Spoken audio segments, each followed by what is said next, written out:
The lights come back, the elevator grinds to a halt, and someone at the front desk says, "We're locked out of the whole East Wing," all after a single utility blip. I'm Alex Morgan. Welcome to Built, Wired, and Secured. Today, realistic failover. When do you automate? When do you rely on people? And how do you make failover predictable instead of theatrical? Joining me are Michael Harrington and James Rogers. Thanks for coming on. Good to be here. Too many teams treat failover like an insurance policy they never open, and then they're surprised when it doesn't read like the brochure. Exactly. Reliability starts with disciplined maintenance. If the maintenance isn't there, your redundancy is just expensive shelfware. Let's unpack that.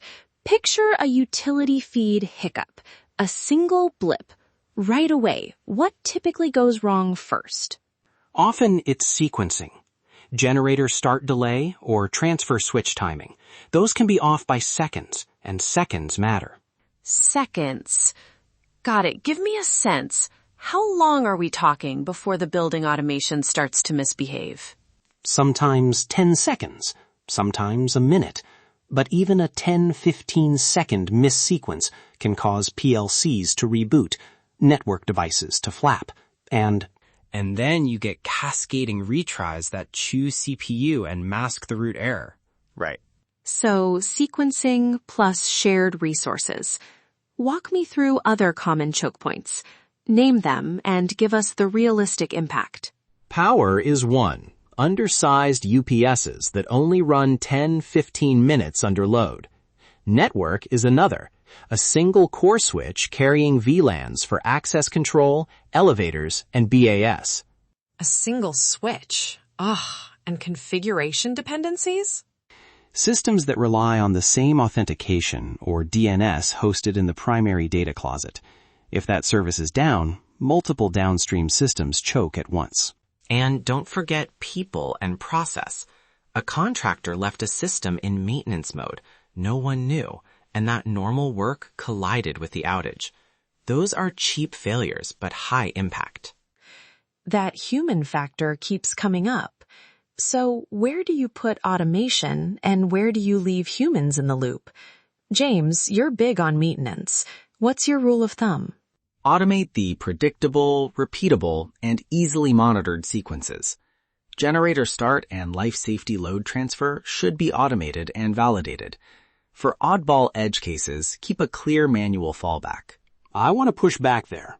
I'm not sure I buy humans for edge cases as a blanket rule. Humans slow things down and make inconsistent calls. Tenants feel that immediately. Totally hear you. When automation is deterministic and exposes intermediate states, it's usually superior. The problem is opaque automation that retries in the dark. That can extend outages. So we want automation that is transparent, testable, and that escalates visibly. If it hides failures, it's worse than nothing. Michael, how do costs and maintenance change when you choose redundancy over manual steps? Redundancy costs on equipment, power, and ongoing testing. But downtime costs too. Tenant disruption, potential safety issues. Use a risk-based lens. Automate where the downtime cost is high and the automation is testable. And life cycle matters. Two redundant pieces with different maintenance schedules become a headache if you can't keep both current. If you can't commit to disciplined upkeep, redundancy won't save you. We need stories. Give us one clear success and one clear failure, with a couple of numbers to make it real. Success, a campus with separate power feeds to access panels and a local UPS sized for about 20 minutes at full load. Generator transfer for those feeds was automated, and we rehearsed the manual override quarterly for high-impact doors and annually for lower priority systems. When the utility dropped, access stayed live, and we only used the manual step as a verification. 0 tenant complaints. Failure. A mid-rise where access control and elevator PLCs shared a telecom switch. The telecom UPS was only rated for 10 to 15 minutes, and its battery bank was degraded. During an outage, the UPS failed. Both systems went down, and the front desk was overwhelmed. They had manual keys and procedures, but the staff hadn't practiced under stress. Tenants felt it immediately. Those contrast well. Practical question. How do you validate assumptions without a full simulation lab? Michael, give one concrete test teams can run this week. Pick one subsystem. Declare a success criterion, schedule a low-impact window, and run the test. For example, transfer generator power for one floor and confirm BAS and access control stay functional for 5 minutes. Do the network uplink failover and measure downtime in seconds. And run a 30-minute tabletop to name roles. Who calls whom at 2 a.m.? Document every step in a short runbook. If X, then Y, with contact names and escalation times. Check battery runtimes monthly and log them. Preventative maintenance beats emergency repairs every time. All right, 5 quick rules of thumb people can use this week. Short and testable. Rule 1. Map dependencies. Know which systems share power, network, or authentication services. If you can't map it, you can't protect it. Rule 2. Automate what you can reliably test.